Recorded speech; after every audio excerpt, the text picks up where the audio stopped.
You've heard a lot of talk about AI, I believe, but and you probably know AI wasn't a new concept. It was coined in 1957. And if you go back to 1957, and you join then the public, the news release of artificial intelligence, you will see what people were talking about back then.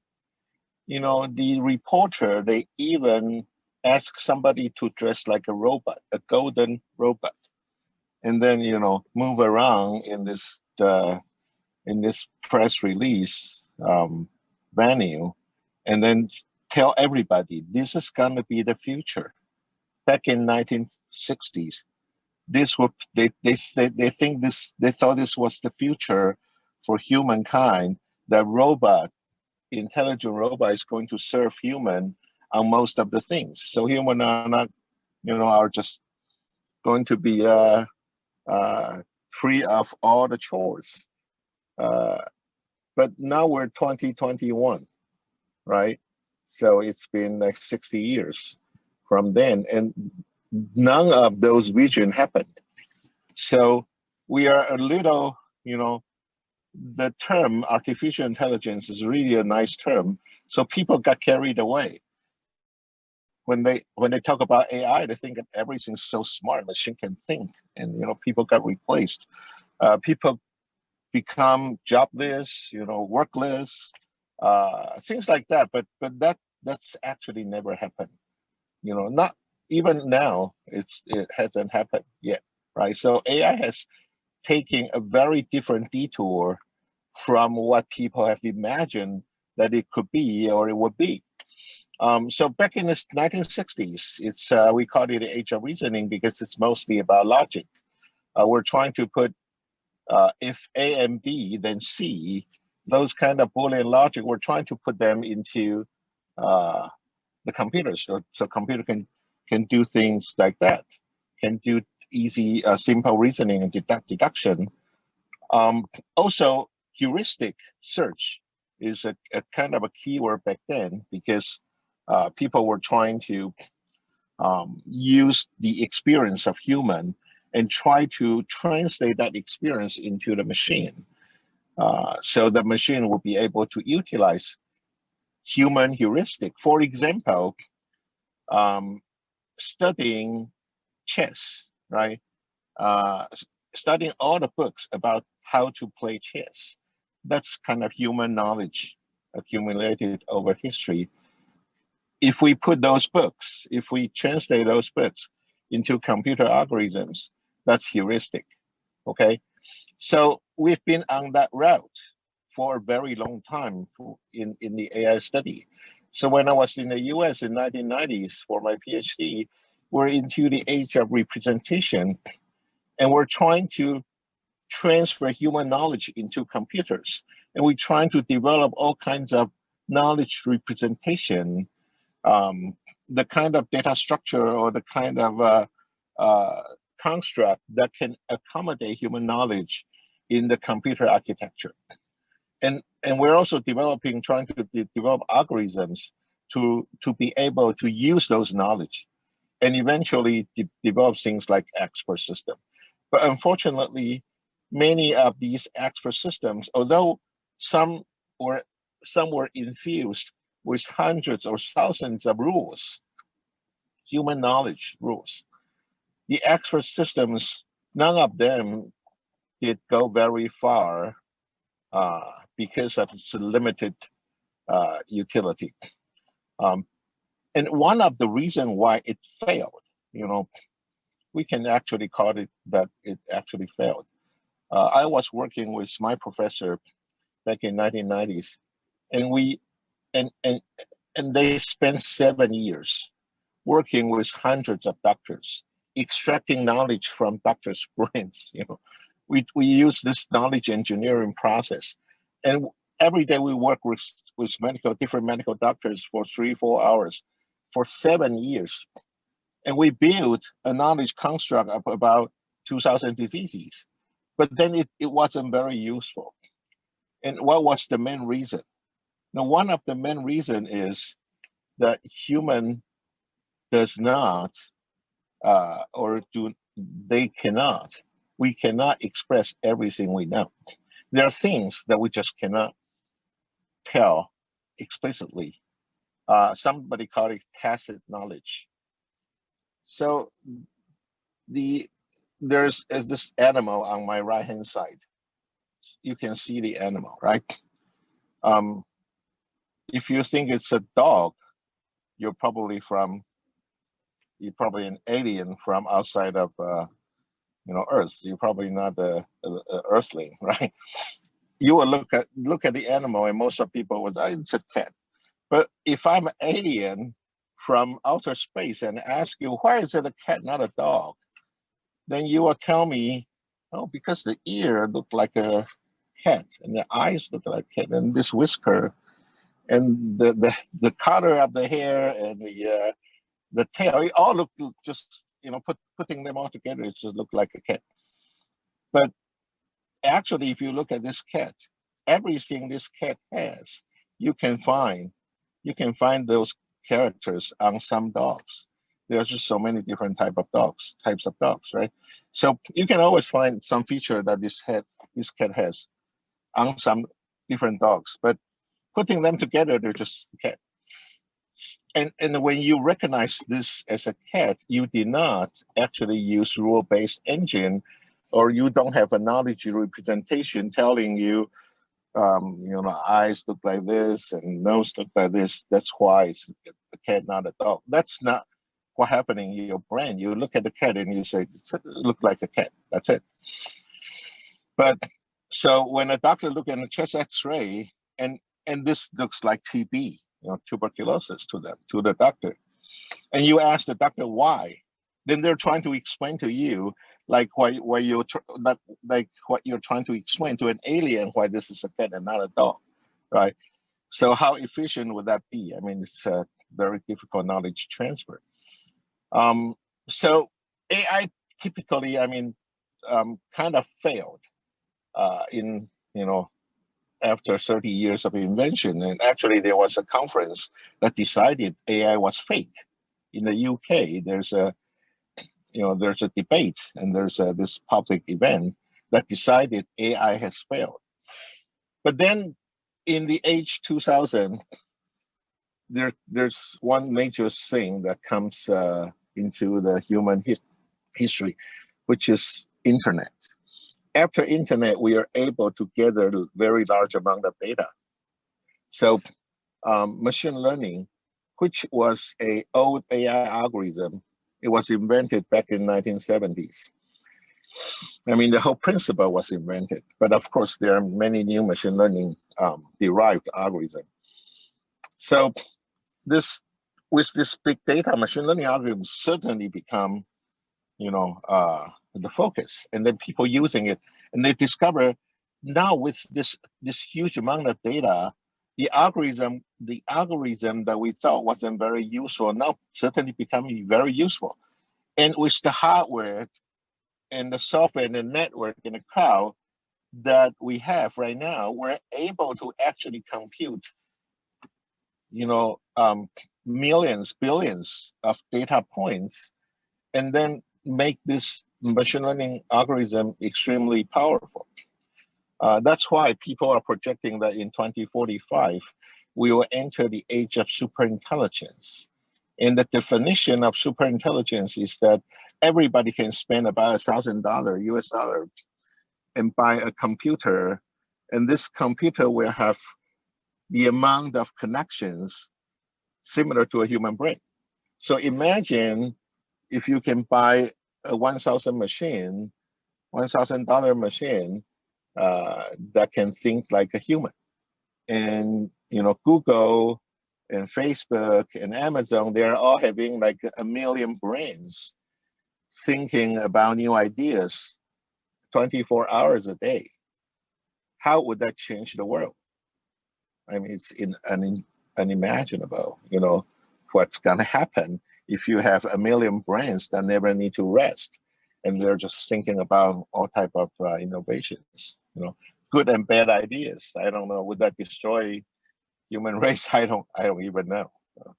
So with superintelligence, we enter something called a singularity.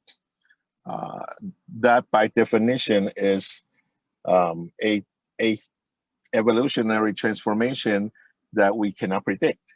Okay, because of this technology, human can enter a singularity and become something else. My apologies. I couldn't hear what you said. Okay, my Siri was acting up. Let me turn it off. Okay, so oops, it's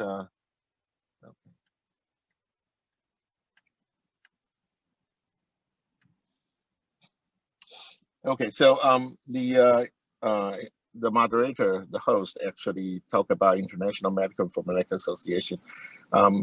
It's the international organization established in 1967, a formal NGO under WHO, based on Geneva, and we have about 60 member countries right now.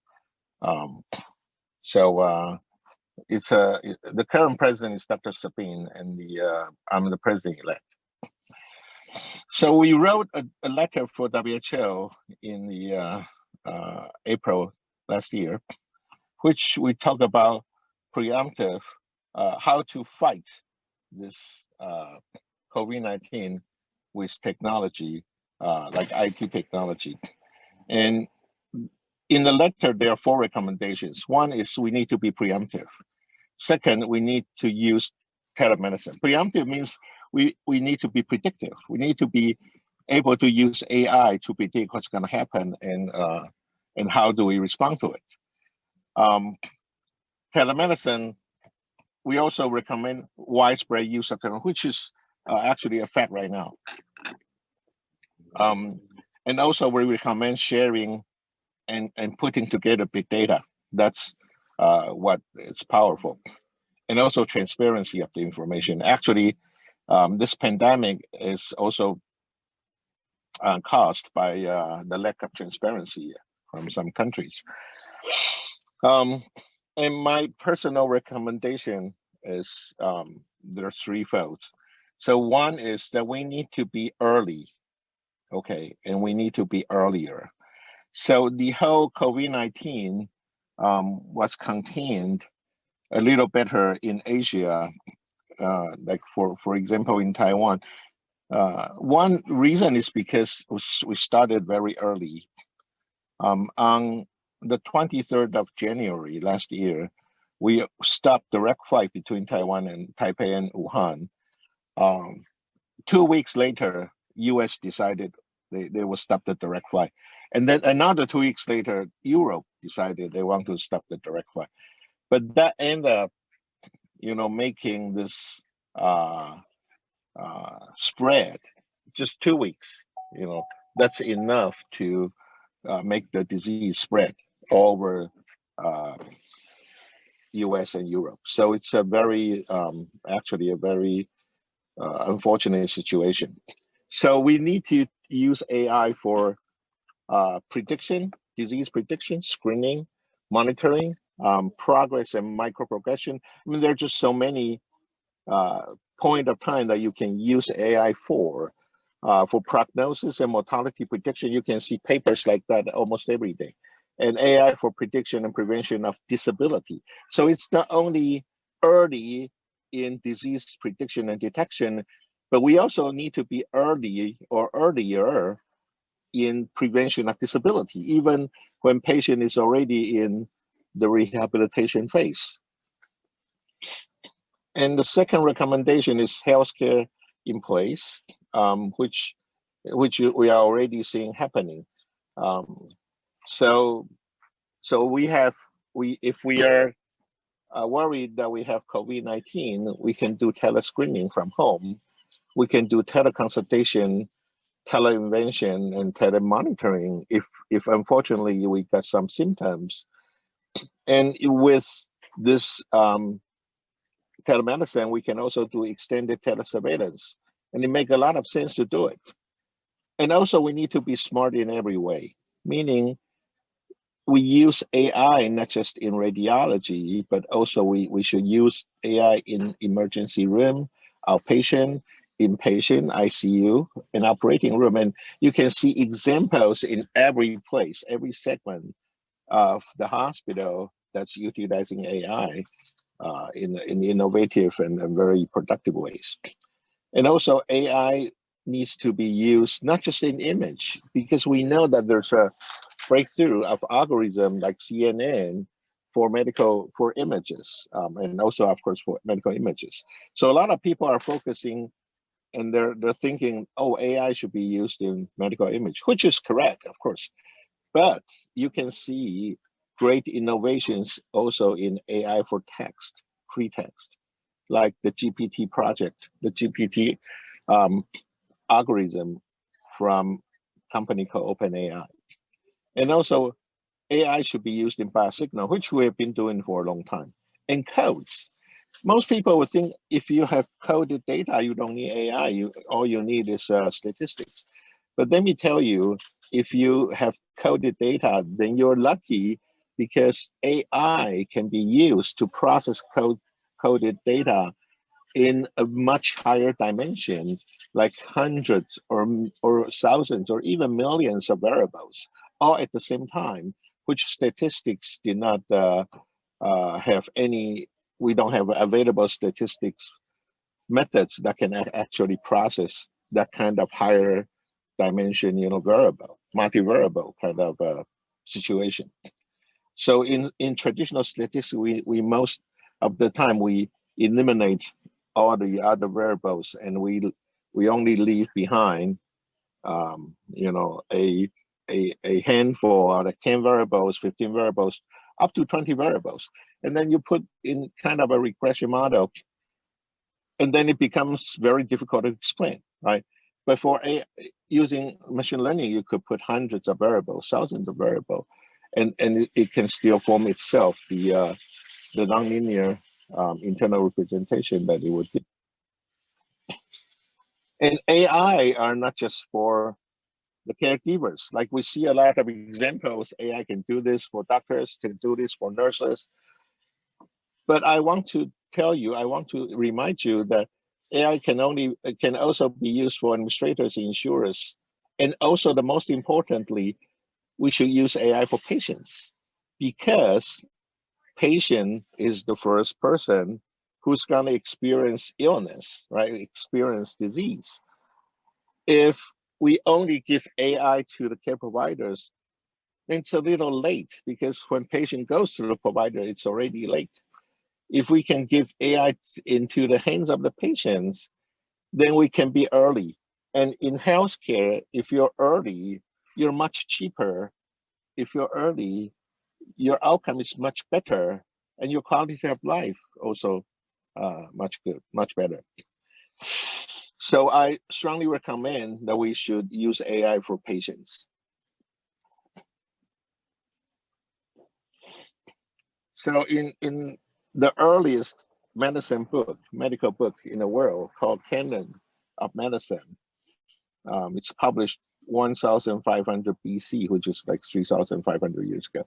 It already says that best doctors focus to keep people healthy. Average doctor work on sub-healthy people, and mundane doctors treat only the ill. Unfortunately, the type of medicine we're getting, trained, including myself, we only treat the ill. When you're not ill, when you're feeling uncomfortable and you go to the hospital and you check everything, and everything turns out to be fine, all the tests are normal, sometimes I would just tell the patient, come back to us when you're really ill. Now you're just uncomfortable, not ill, right? You don't have a disease. I cannot give you any drugs to treat this. So it's too late. We need to get early and earlier, right? So AI can be used not only in people with disease, but also people that's healthy.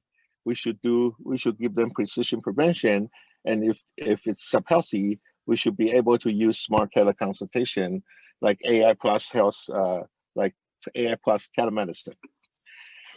So So I think AI is the key to earlier medicine. We coined the term earlier medicine in a paper that we published with the MIT professor last year called "How Can Artificial Intelligence Make Medicine More Preemptive?" So that's what I'm trying to tell you is that AI has been giving us the tool that we can actually approach every stage of the medicine a little bit earlier. Okay, and once it's earlier, it's much cheaper and so on and so forth. That I don't want to repeat myself, and it's apparent why we need to be earlier, right? For example, if you're dealing with cancer, stage 1 cancer, stage 0 and stage 1 are mostly curable, but stage 3 and 4 has a very high mortality rate. So it's between life and death. Sometimes, a little earlier, several months earlier, it could be a life and death situation. So using informatics definition, we refer to early medicine as the temporal, predictive, and proactive approach to individualized health enabled by innovative AI modeling plus longitudinal health big data. That's a mouthful, I'm sorry, but I'm not talking about preventive medicine, right?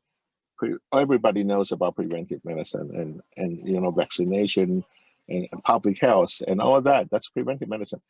But earlier medicine refers to AI-enabled medicine. So without AI, we cannot do precise prediction. We cannot do very good prediction. Then there's no earlier medicine. So we're just enter a stage, an era that we have enough machines and enough algorithms and network and cloud, and also most importantly, we have some good data. I'm not sure that we have enough data, but we're starting to have very good data because people now invest in collecting good medical data and they understand the value. 20 years ago, when I was talking to the hospital and tell them we should do electronic health record, they're not very interested. They're only interested in cost capturing data. Meaning if I do a procedure, I charge $200, this has to be in the computer, right? But why do we do the procedure? What is the outcome of the procedure? What's the side effect of the procedure? It's not very important to put them in a computer back 20, 30 years ago. But now people understand we need to invest in good quality medical data. And we're starting to have very good data.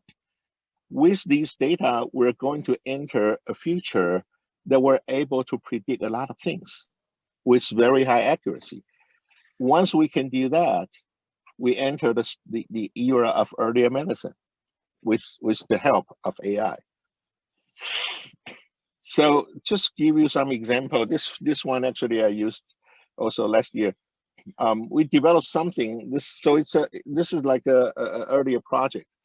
We developed something to look at skin pigmented moles on the skin.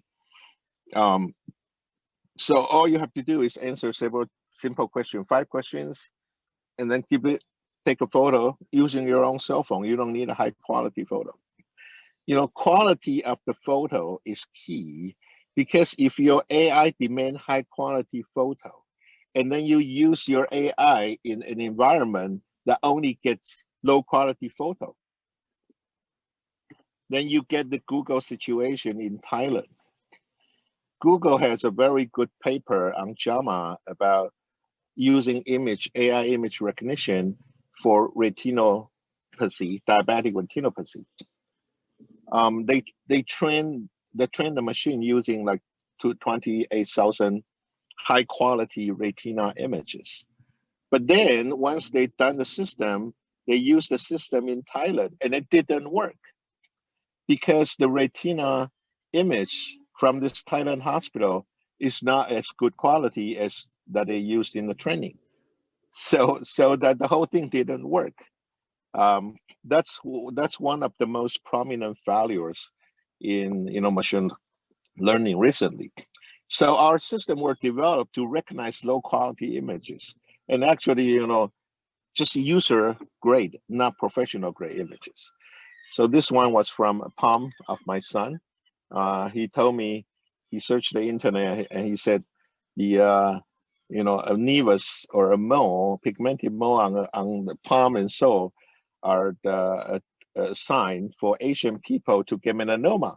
And I told him, oh, okay, let's use AI to check for you. And it says low risk.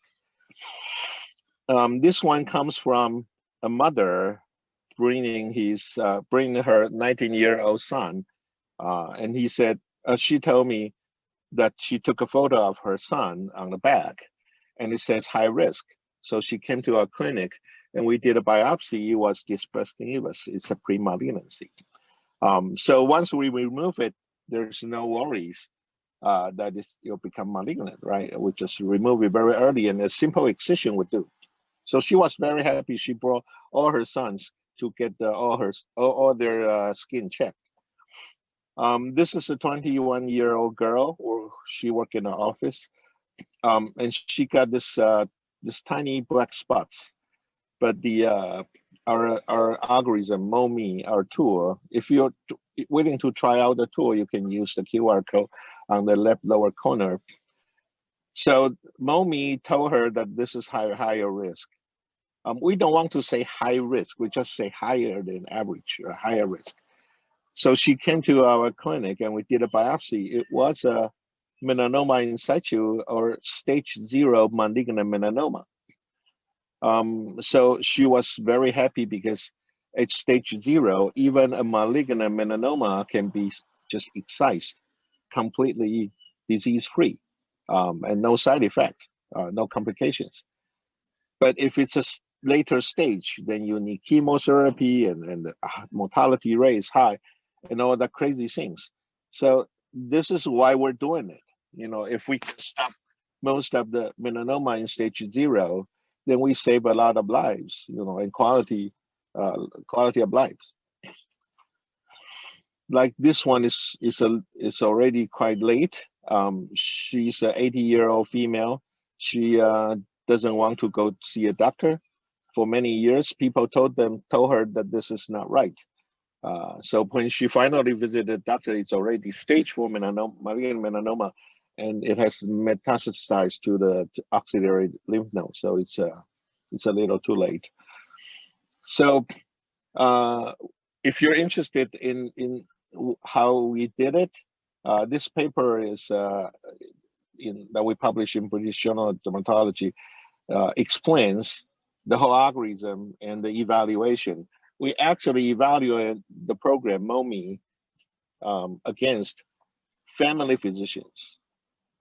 So we evaluated against like 20, 30 family physicians, and as you can see, most of the physicians perform less than the red line is the performance of the app, and most family physicians is not as good as the app.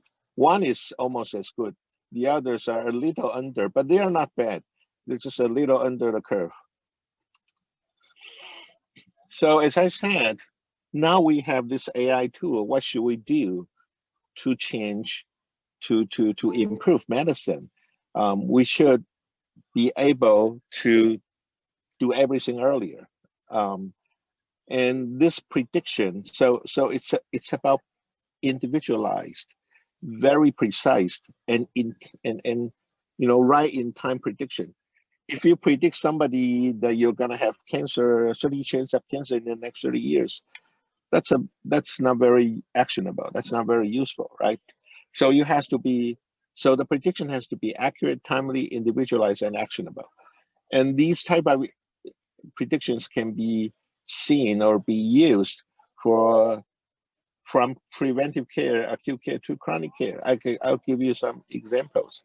So this is one example that also from our lab, that a PhD student, he did a scoring system for predicting major adverse cardiac events in patients with chest pain, okay, based on machine learning. So we developed a machine learning algorithm that's actually better in terms of predicting major adverse cardiac events or MACE in the next 90 days, where traditional medical scoring system can only predict with a worse accuracy for the next 30 to 60 days. We're able to predict 90 days with better accuracy. And there's 3 examples here. The first example is statin use and its impact on EGFR TKI resistance. This is also from our lab. It's a temporal prediction for drug resistance. So we're able to predict what kind of patient can take statin and then delay the resistance developed from target therapy like EGFRI for lung cancer. Because lung cancer has cancers now some cancer have very good target therapy options that can prolong even later stage cancer patient for a long time. However, they can easily develop resistance against these target therapy drugs. Like 1 year, 2 year, you develop resistance. But now we can predict what kind of patient could actually prolong the happen of the resistance by adding statin into the treatment. The second one is estimating time to progression of COPD. COPD is a respiratory disease that if you're a heavy smoker, then you could develop COPD. This one is from the, I think it's from David Bates, from Zhou Li, Professor Zhou Li. She's a part of the David Bates group. So this is a temporal prediction for disease progression. And also another example on the left lower corner is the temporal prediction for disability. So you can predict, when dementia patients would actually happen. I mean, the mortality would actually happen for dementia patient. So you can strategize a better, earlier palliative care intervention. So if we look at what happened in the past, we may be able to predict what's going to happen in the future, right? So using this principle, we use the past several years of data from the electronic health record, and we try to predict cancer that's going to happen within the next 12 months. Okay, so we formulate the past data, like of all this electronic health record data that we collected, and we call it, we show it in a visual way, called a temporal phenotype map. Because what the things in the electronic health record is kind of a proxy or surrogate for phenotypes, right? Because you already have this disease, you're getting this drug, you're getting this lab. So we kind of visualize, we kind of formulate them into a map. So if a map look like this, then it's more likely. So these are the map. So we use like 3 years. 3 years is like 150, 160 weeks. So that's the picture of 1,000 variables over 156 weeks. So it can, it looks like a map. And for some of the people who has this specific pattern, the machine learning will be able to learn that these are high risk for cancer, for liver cancer, for prostate cancer. And we found out this actually was very accurate. We're able to predict liver cancer up to an accuracy of 94%. And lung cancer, we just published lung cancer, it's the accuracy could be 92%. If you're interested, we're going to show you the paper, and also skin cancer, non-melanoma skin cancer. So this one is published in JAMA Dermatology. This is probably the best journal for dermatology. So as you can see in the title, we do not use image data. This is different from MOMI. Okay, this is a non-melanoma skin cancer. This is probably the first paper in the world that do not use image data to predict skin cancer, non-melanoma skin cancer. And the accuracy was 89%, although it's not like very high, but it's best that we've got. And this one is lung cancer prediction. And we're able to predict lung cancer to an accuracy of 92%. Compared to all this statistically predictive model for lung cancer in the history, they're mostly around 70%, 70 something. Nobody gets to 80%, but we're able to go to 90%. That's what I was telling you. If we use machine learning on good, large amount of coded data, we're able to achieve the kind of predictive power that we've never seen before. And once we do that, in many fields, in many problems in medicine, we achieved earlier medicine. So in conclusion, we can collect all these data, patient profile, diagnosis, procedures, medications, lab data, exam data. We can collect all these data from our electronic health record, and we just call it phenotype to be to simplify. So now we have phenotype,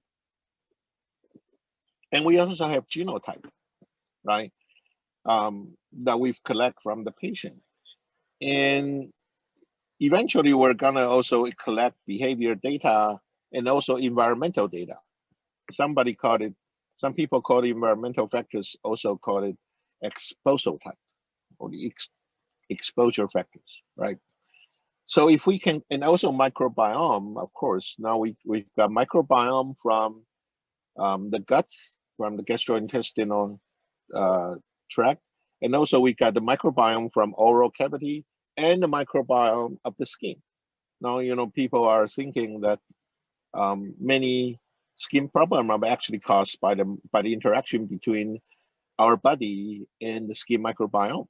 So it's not just the skin and anatomical structure; it's also these tiny microbes and the whole ecosystem. If we can collect enough data, I'm not saying we need all of them, but if we can, the more we collect, the more accurate we could achieve, the accuracy we could achieve. So if we can collect from birth, okay, so it's a temporal thing, meaning, of course, genotype doesn't change. Your somatic genotype was determined at birth, but everything else will be changing over time, right? Your environment changes over time, your behavior changes over time, your microbiome also changes over time, and of course, your phenotype changes over time. So you have a lifetime longitudinal electronic health record.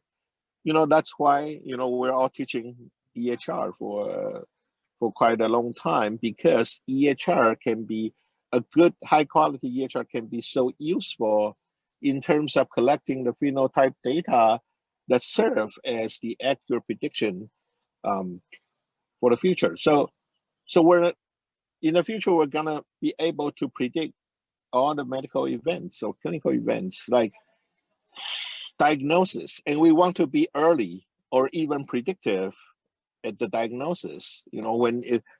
So when the disease were just beginning, we'll be able to nip them, by the buds, so they don't have to develop into a monster, and then it costs millions of dollars and a lot of pain to control the disease, right? And we'll be able to be earlier in treatment decisions, and we'll be earlier in rehabilitation, prognosis, management, and one day we may even predict death, right? I understand that not everybody wants to know when they're gonna die, but if we can predict that, how cool is that? So in conclusion, I want to give more time so we can discuss and have questions. So the current medicine is focused on treatment. So we got higher costs, we got burnouts all over the world, and the GDP, the kind of money we spend on healthcare it's not affordable, or it's already not affordable for many countries, right? And because it's not affordable, we have to, that will cause more burnout from our medical professional. So eventually, it almost looked like it's inevitable that the healthcare system would collapse if it goes on like this, right? And if we don't have healthcare system, we don't have humanity, which we already learned from COVID-19. If the healthcare system got overwhelmed and crashed, then the whole society is gone. You know, no economy, no nothing, right? So if you lose healthcare, you lose everything. It's not just healthcare industry; you lose everything. So we cannot afford that, right? AI plus big data, you know, plus all the advancement in hardware, software, cloud, and machine and network has enabled us.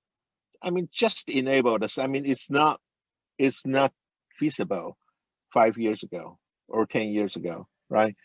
It's not probably not feasible even 3, 4 years ago.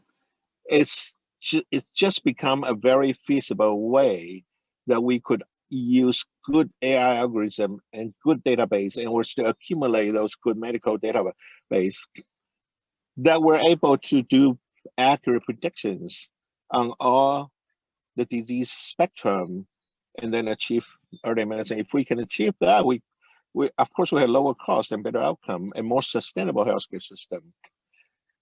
You know, it's apparent why earlier is much better, because the cost of every disease look like this, and the mortality of every disease look like this. It's exponential, right? If you do it early, it's not just much cheaper. It's curable. Everything become curable. So instead of spend hundreds of billions of dollars finding a drug for terminal cancer, why not spend, you know, a few $1 million or hundreds to several $1 million looking for a precise prediction of cancer, so we could cure cancer on stage 0. Then we will never ever need those very expensive proton treatment, you know, target therapy, cell therapy, immunotherapy. We will never need that if we can stop cancer early and we find cure for cancer because of AI. You know, it's possible with all your effort and all your ideas, innovations, right? So, so my conclusion is AI has to change the future of medicine, or we may not have one, right? And because we deserve it too. Okay, that's all I have to say. Thank you.